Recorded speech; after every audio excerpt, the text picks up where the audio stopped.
Class 9th subject maths chapter AP part 2 part 3। AP के आगे type इसकी लेते हैं जनरल टर्म की। जैसे क्वेश्चन है find the number of integers between 50 and 500 which are divisible by 7। 50 से 500 के बिटवीन 7 के डिविजिबल नंबर्स कितने हैं ये हमें बताना है। तो सबसे पहले तो हम ये सोचेंगे कि 50 के बाद पहला कौन सा नंबर है जो 7 से डिविजिबल होगा। सोचो, एक तो शुरू का सोचो और एक लास्ट में सोचो। 500 या 500 के पहले कौन सा नंबर है जो 7 से डिविजिबल हो। 50 या 50 के बाद कौन सा ऐसा नंबर है जो 7 से डिविजिबल हो। सोचो।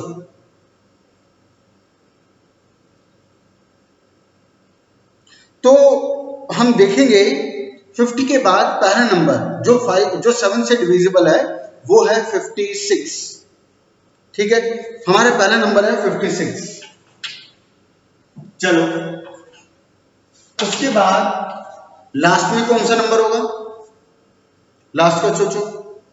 तो लास्ट का जब तुम देखोगे तो वो आएगा 497।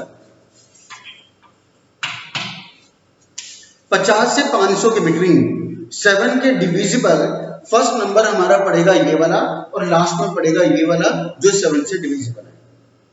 अब क्योंकि 7 के इंटरवल पर जाना है तो पहला 56 है, उसके बाद 63 होगा, उसके बाद 70 होगा, ऐसे चलते चलते आप यहां तक पहुंचे हो। तो एपी तो तैयार हो गई। इस टाइप का जब भी क्वेश्चन होगा तो साथ साथ प्रेजेंटेशन की भी करते हैं बात, तो शुरू में लिखोगे वही let a be the first term d be the common difference.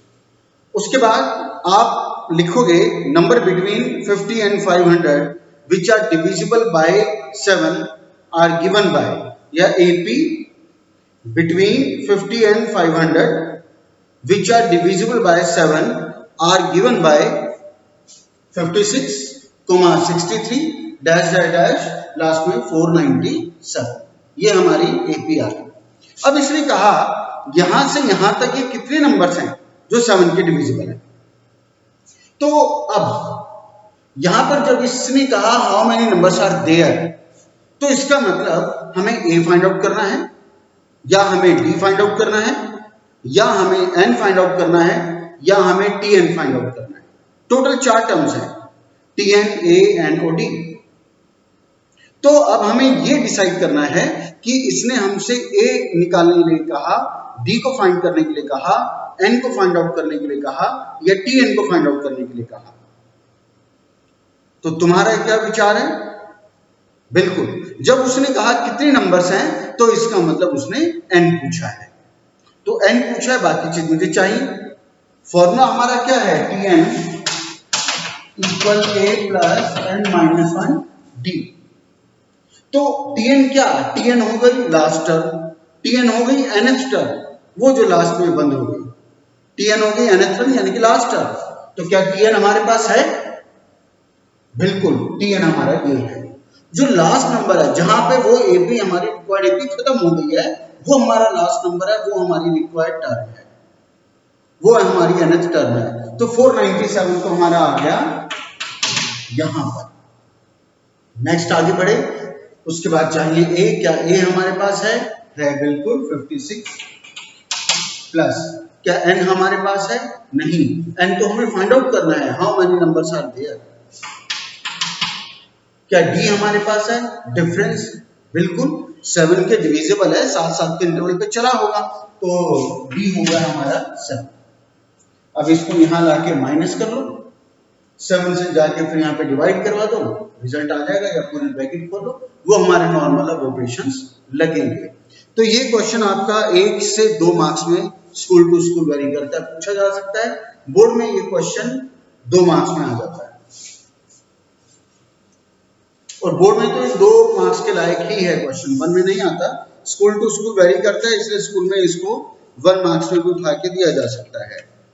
और क्योंकि अब ज्यादातर ये एमसीक्यू आ रहे हैं, तो एमसीक्यूज की फॉर्म में जो मेरी ऑब्जर्वेशन अभी तक आई है, जो मैंने स्कूल्स के क्वेश्चन पेपर एमसीक्यू शीट देखी, उन्होंने 1 मार्क्स के हिसाब से एमसीक्यू फॉर्म ही नहीं कर रखे। जनरली एमसीक्यू के जब हम बात करते हैं तो इसका मतलब वही आता है 1 मार्क्स क्वेश्चन होंगे। लेकिन अब जो स्कूलिंग लेवल पर एमसीक्यू फॉर्म में ऑनलाइन क्लासेस के थ्रू तुम्हारे टेस्ट कंडक्ट हो रहे हैं, तो उसमें मेरी ऑब्जर्वेशन ये आई है, वो बड़े क्वेश्चंस को जो 4 मार्क्स क्वेश्चन है उनको भी एमसीक्यू की फॉर्म में पूछा जा रहा है। 2 मार्क्स का हो, 3 मार्क्स का हो, उनको भी सीधा सीधा एमसीक्यू फॉर्म में पूछा गया है। तो वो 1 मार्क्स का है, ज्यादा मार्क्स का, फिर वो कोई मैटर ही नहीं करता, बस उन्होंने एमसीक्यू की फॉर्म में उसको बना दिया है। चलो अब ऐसे ही एक और हमारा क्वेश्चन आता है। अब वो कहता है हाउ मैनी मल्टीपल्स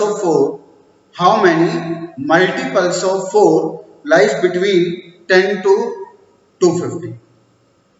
10 से 250 के बीच में, 10 to 250 के बिटवीन 4 के मल्टीपल कितने हैं? Numbers between 10 and 250 which are multiple of 4। 4 के मल्टीपल कितने हैं? तो पहले तो वही आएगा प्रेजेंटेशन की बात, ए बी का फर्स्ट टर्म, डी बी का कॉमन डिफरेंस। फिर हम लिखेंगे रिक्वायर्ड एपी या required numbers between 10 to 250 which are divisible by 4 are given by. तो सोचो 10 या 10 के बाद पहला कौन सा नंबर है जो 4 का डिविजिबल होगा? सोचो, शुरू में और 250 के आसपास, मतलब उससे पहले ही चाहिए। बिल्कुल, तो पहला नंबर हमारा पड़ेगा 12। पहला 12, अब 4 के इंटरवल पे जा रहा है, तो 12 के बाद क्या आ जाएगा? 16 आ जाएगा, ऐसे चलता रहेगा। तो 250 के नियरेस्ट जाके कौन सा नंबर पड़ेगा? बिल्कुल 248। 248 हमारा वो वाला नंबर पड़ गया जो कि 4 से डिविजिबल वहां जाके आएगा। चलो अब यहां तक तो हम आ गए। अब इसने कहा how many numbers are there, तो उसने ए पूछा या डी पूछा या एन पूछा या टी एन पूछा? बिल्कुल एन पूछा, तो बाकी चीज हमारे पास होनी चाहिए। T n equal a plus n minus 1 d. First t n मतलब लास्ट टर्म, टी एन मतलब nth टर्म, लास्ट टर्म मतलब जहां पर वो एपी खत्म हो गई फिलहाल। तो क्या टी एन हमारे पास है? बिल्कुल, लास्ट टर्म हमारी 248 है, ये टी एन की जगह आएगा। क्या ए हमारे पास है? बिल्कुल 12। क्या एन हमारे पास है? नहीं है, तो फाइंड आउट करके देना है। और क्या डी हमारे पास है?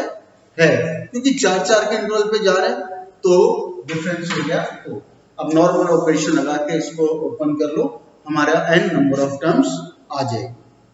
इसके बाद एक और नेक्स्ट लैंग्वेज टाइप का क्वेश्चन है। ये भी कोई सिमिलर टाइप थी जो आज हमने पहले की, 2 मार्क्स में, 1 मार्क्स में। अब एक क्वेश्चन है, वो कहता है कोई एपी है जिसकी 26 टर्म 0 है। 26 टर्म 0, तो पहले उसको लिखते हैं। 26 टर्म इज इक्वल टू 0, ऐसे लिखेंगे इसको। चलो उसके बाद कहता है 11th term is 3। 11th term is 3, उसे भी लिखते हैं। ठीक है, चलो अब उसके बाद कहता है and last term is -1/5। Last term is -1/5। Last term को किससे इंडिकेट करते हैं? बिल्कुल, लास्ट टर्म को इंडिकेट करते हैं Tn से। Tn था हमारे पास -1/3 लास्ट टर्म। ठीक है, रिफ्लेक्शन की वजह से -1/3 ये हमारा हो गया। चलो अब पहले इसको एक्सपेंड कर लेते हैं। तो T26 को क्या लिखा जाएगा? बिल्कुल a प्लस 25d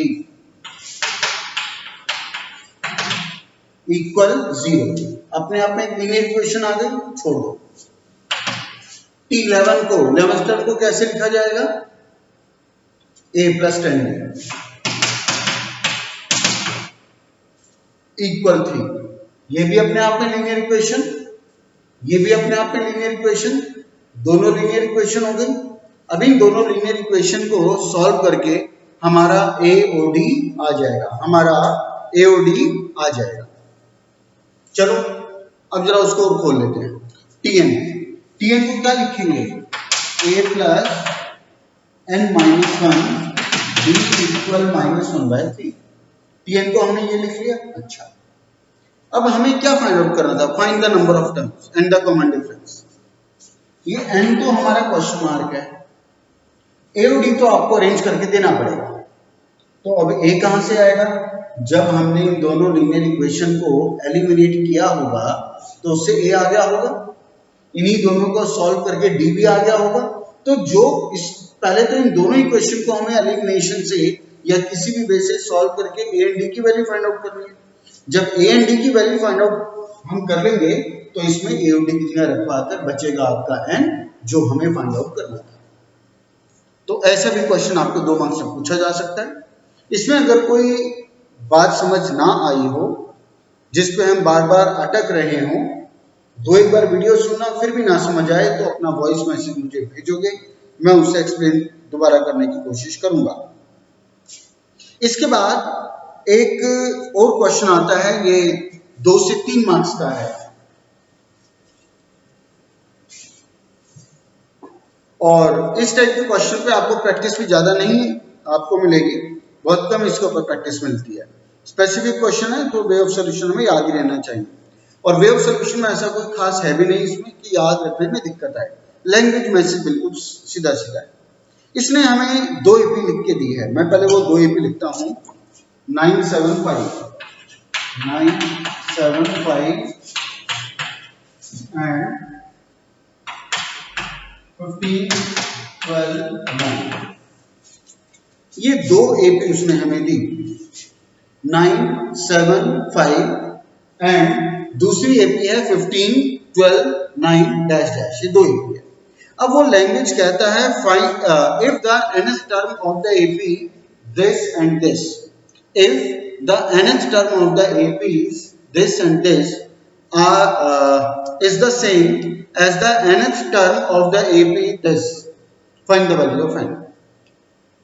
उसने कहा if nth term of this AP and nth term of this AP are same then find the value of n।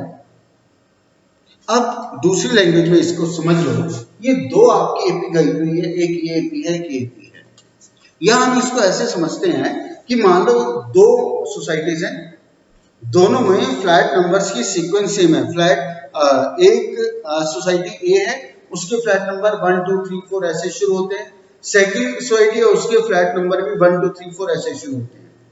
ठीक है, चलो अब उसने ये हमसे कहा कि भाई 2 सोसाइटी है ए एंड बी, इनमें कोई पर्टिकुलर फ्लैट नंबर सेम है और उस फ्लैट नंबर में जो एक आदमी रहता है उसका नाम भी सेम है।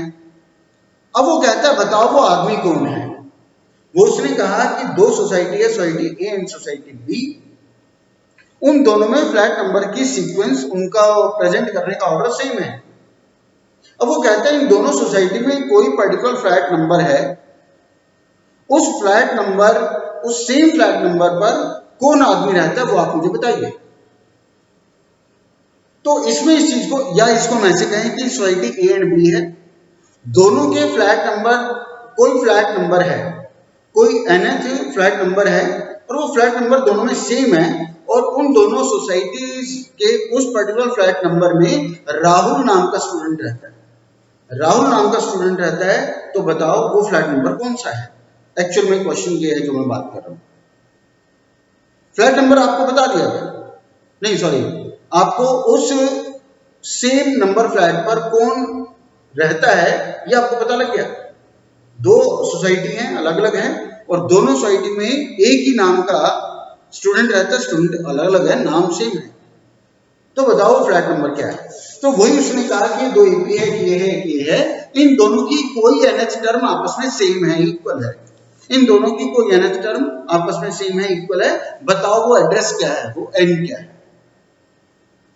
तो अब हमने यहां देखा वो कौन सी पर्टिकुलर टर्म है ये हमें नहीं पता, बस इसने ये कहा दोनों के nth टर्म सेम है, तो पहले तो हम ये लिख सकते हैं Tn इक्वल Tn, एक को मैंने Tn ऐसे लिख दिया, एक को Tn ऐसे लिख दिया कि दोनों की nth टर्म आपस में इक्वल है। n दोनों का मैंने बनाया है सेम, क्योंकि वो पर्टिकुलर एड्रेस सेम है, दोनों की nth टर्म सेम है। अब वो कहता है फाइंड n। अब हम यहाँ क्वेश्चन में देखते हैं, एक का n छोटा है, एक का n बड़ा है, एक का 9 है, एक का 15। इसका डिफरेंस क्या आएगा? -2, a2 माइनस a1, 7 माइनस 9 -2 आएगा। और इसका क्या आएगा? a2 माइनस a1, 12 माइनस 15 कितना है? -3। तो इसका डिफरेंस आया -2, इसका डिफरेंस आया -3। इसमें भी डिफरेंस छोटे बड़े हैं, तो वो हमें छोटे बड़े बना के चलने पड़ेंगे। इसका a प्लस n माइनस 1, इसका डिफरेंस क्या आया था? -2, उसका था -3। -3 -2 से छोटा है, तो इसका मैं डिफरेंस भी, चलो इसका बड़ा भी कर देते हैं, और यहाँ पे a प्लस n माइनस 1 छोटा भी कर देते हैं। ठीक है, चलो a वगैरह सब हमें डिफर करने पड़ेंगे, n सेम है वो हमने ऐसा कैसे रखा। a क्या है इसका? 9, n माइनस 1, डिफरेंस इसका -2 है। a क्या है? 15 प्लस n को फाइंड आउट करके देना है, डिफरेंस क्या आएगा? a2 minus a1, 12 minus 15 -3। बस अब यहाँ भी सिर्फ है, यहाँ भी आंसर है ना। अब पूरे को खोल के नॉर्मल जैसे मर्जी चाहो उसको सिंप्लीफाई कर लो, हमारी n की वैल्यू आ जाए। ये था क्वेश्चन, सीधा सीधा। अब नॉर्मल आपका एक्सपेंशन का काम है, वैल्यू फाइंड आउट करने का काम है। इसके बाद एक और लैंग्वेज का क्वेश्चन आता है, ये भी 3 मार्क्स का क्वेश्चन है।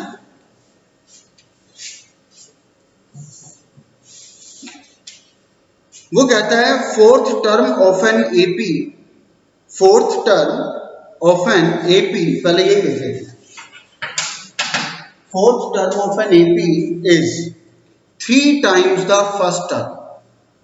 Fourth term of an AP is 3 times the first term. 3 times the first term को कैसे लिखेंगे सोचो? बिल्कुल 3 times the first term, 3 times the first term T1, या फर्स्ट टर्म क्या होती है? फर्स्ट टर्म A ही तो होती है, तो हमें T1 लिखने की जरूरत नहीं है, हम इसको सीधा 3A ही लिखेंगे। ठीक है ना? चलो अब आगे जब T4 को एक्सपेंड करोगे, खोलोगे, तो इसको क्या लिखेंगे हम? A plus 3D, A plus 3D equal 3A। अब इसको नॉर्मल चाहो सिंप्लीफाई कर लो, तो ये क्या होगा? 3D इक्वल 2A नॉर्मल, या इसको यहीं पर ले आओ तो क्या हो जाएगा? -2A plus 3D equal 0।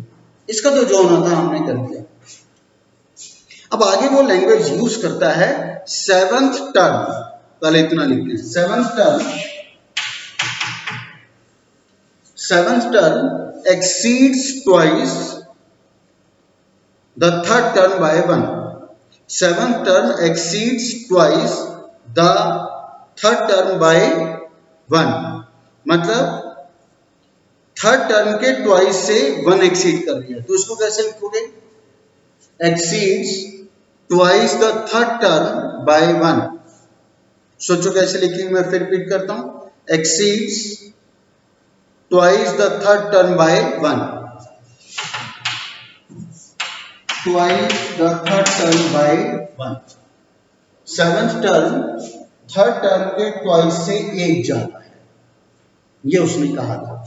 अब इसको खोलोगे, a plus 6D 2 into T3 को क्या लिखोगे? a plus 2D plus 1। अब नॉर्मल इसको खोल दो, खोल के आपकी नॉर्मल एक सिंगल लीनियर इक्वेशन आ जाएगी, एक लीनियर इक्वेशन ऊपर आ चुकी है, दोनों को एलिमिनेट करके हम अपना रिजल्ट फाइंड आउट कर सकते हैं। ठीक है, नेक्स्ट। इसके बाद हमारी नेक्स्ट लैंग्वेज आती है, आगे के 2-3 क्वेश्चन है और वो अच्छे हैं।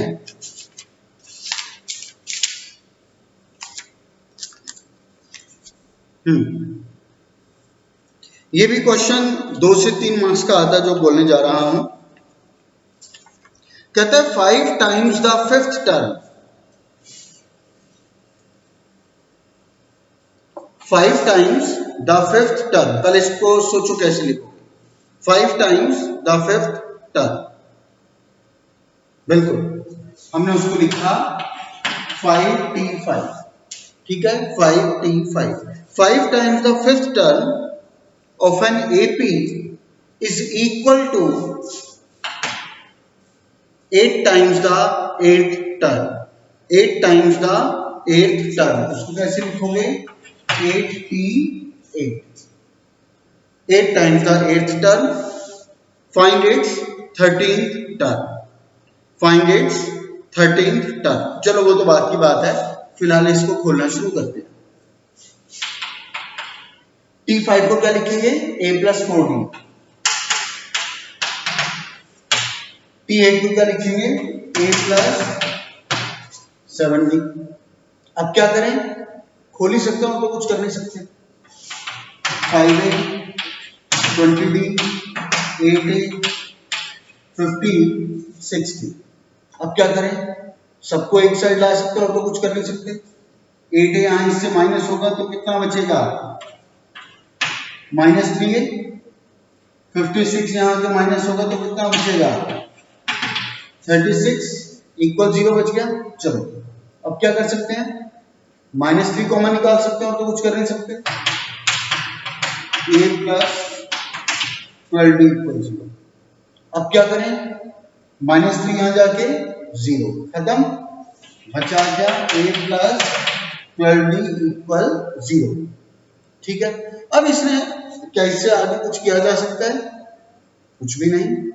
अब इसने कहा था find its 13th term, T13 find out करना है। अब सोचो T13 को क्या लिखा जाएगा, T13 फाइंड आउट करना है 13th टर्म, तो हम T13 को क्या लिखेंगे, बिल्कुल a प्लस 12d। तो देखो a प्लस 12d ये क्या है, अपने आप 13th टर्म ही तो है ये, तो a प्लस 12d को हमने क्या लिख दिया, T13, और वो क्या आ चुका था, खुद अपने आप 0 आ चुका था, तो आपकी 13th टर्म आ गई 0, ठीक है। ऐसे क्वेश्चन चलते हैं। नेक्स्ट, अभी तक मैंने जितना क्वेश्चन किया उसमें कहीं पर भी कोई भी दिक्कत है, वीडियो को दोबारा देखो, फिर भी ना समझ आए उस पर्टिकुलर पॉइंट पर जहां हम अटक गए, जिसको हम कैरी नहीं कर पा रहे आगे, उस पॉइंट पर आप मुझे अपना ऑडियो मैसेज भेजोगे, मैं उसको क्लियर करने की कोशिश करूंगा। नेक्स्ट,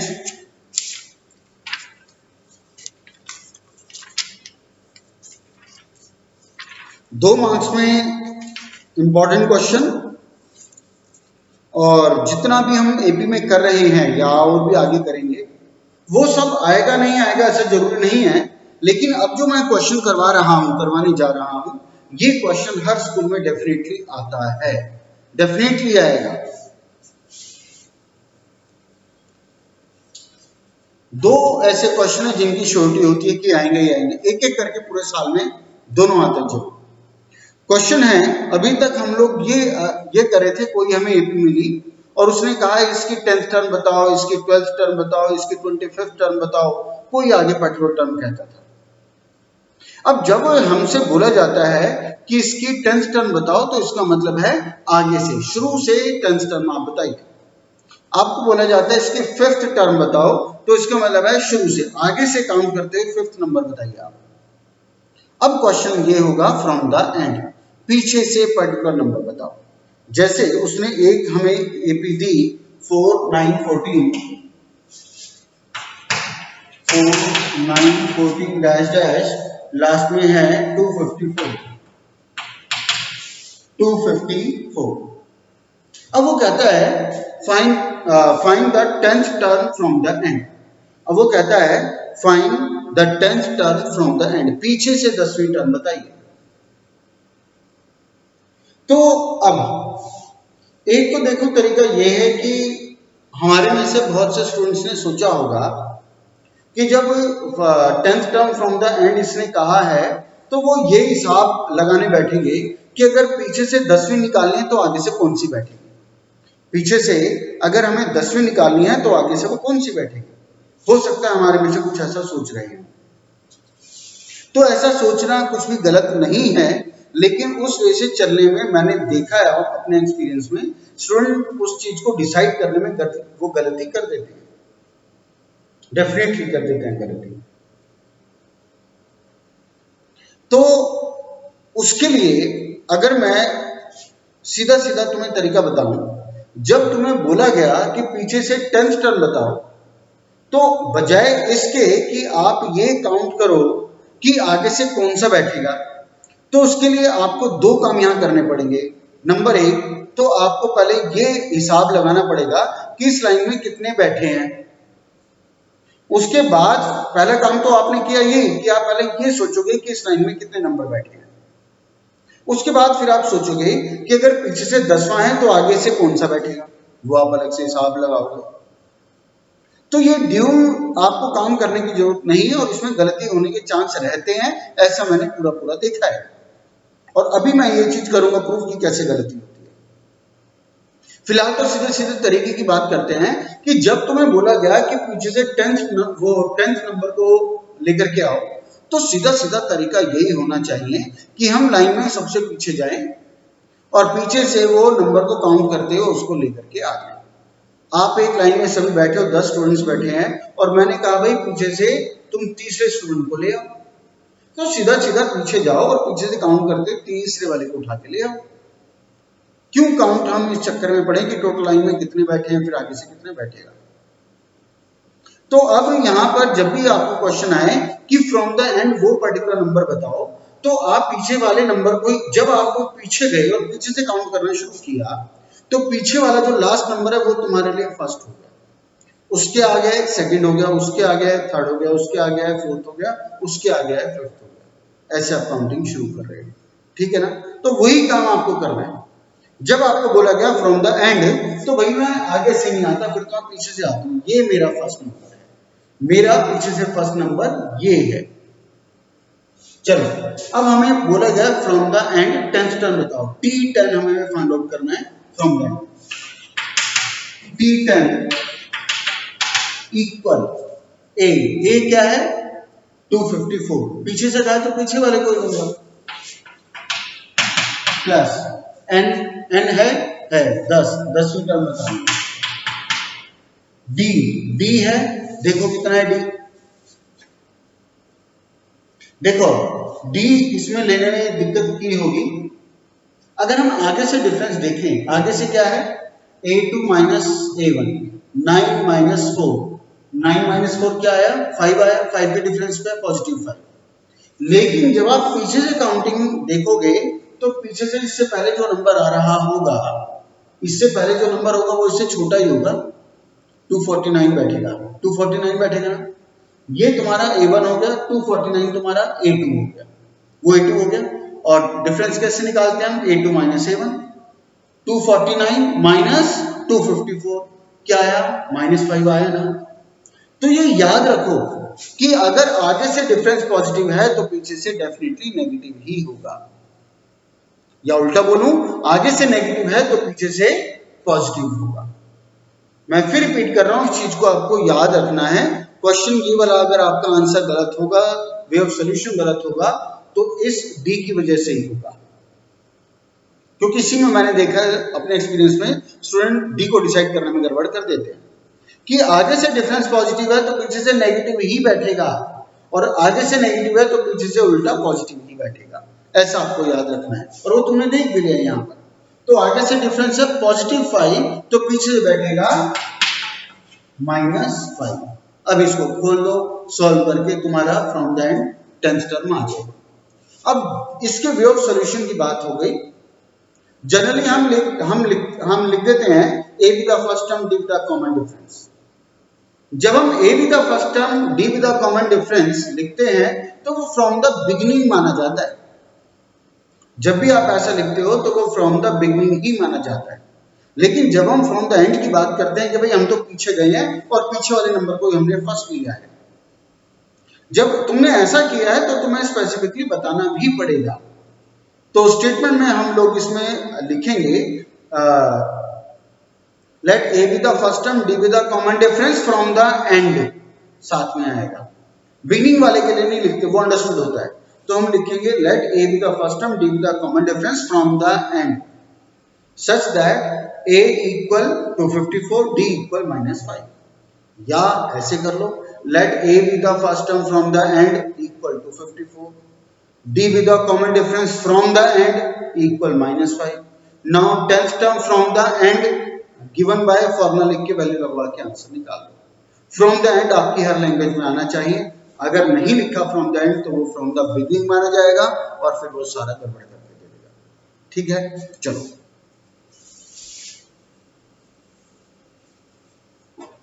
तो मैं इसलिए इसके ऊपर इतना ज्यादा बोला हूं कि स्टूडेंट गड़बड़ करते हैं। जब भी फ्रॉम द एंड का क्वेश्चन आपको मिलेगा तो लास्ट वाले को ही फर्स्ट लेना, आगे वाले से पॉजिटिव है तो पीछे से नेगेटिव, और आगे से नेगेटिव है तो पीछे से पॉजिटिव, इसके बाद फिर कोई गड़बड़ नहीं होगी। अब दो टाइप के और क्वेश्चन है, सिमिलर क्वेश्चन है। एक एपी है 6, 13, 20 डैश लास्ट में 216। अब इसने कहा ये केपी है 6, 13, 20 लास्ट में 216। अब ये कहता है find the middle term, find the middle term.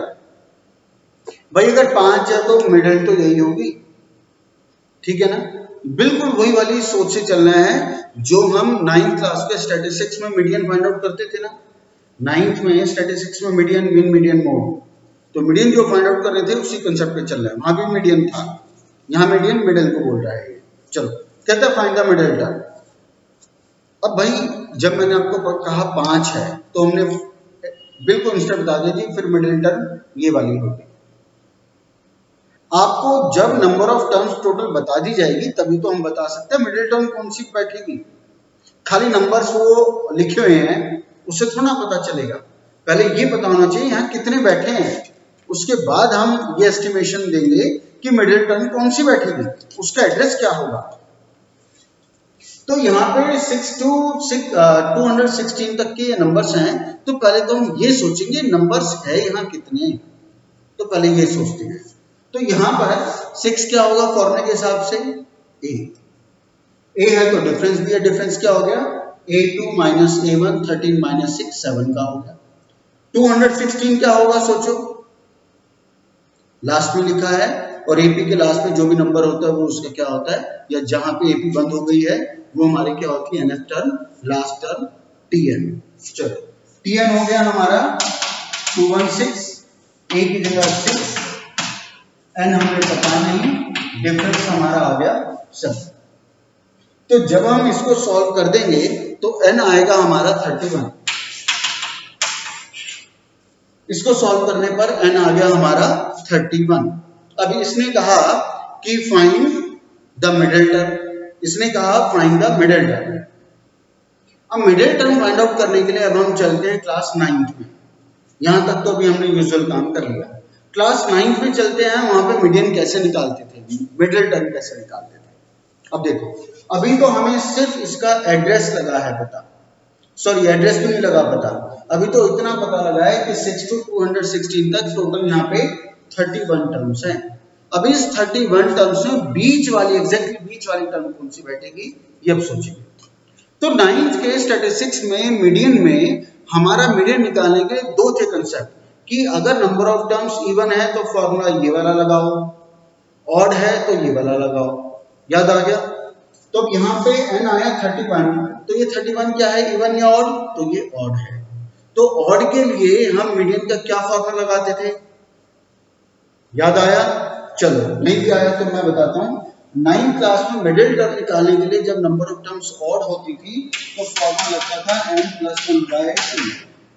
Middle term given by, since the number of terms are odd then middle term given by n+1/2 th। ये तुम लिखोगे कि since the number of terms are odd then middle term given by, वो हम 9th में लिखते थे। चलो 31 plus by 2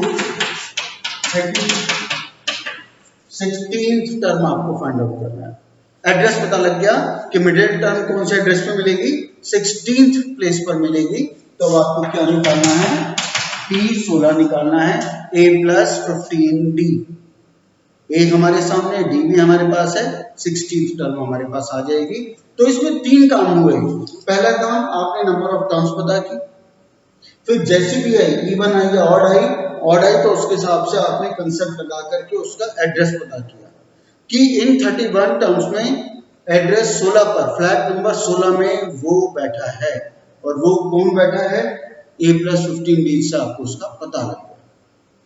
तो ये भी आपके स्कूलिंग लेवल पर 2 से 3 मार्क्स का इंपॉर्टेंट क्वेश्चन है।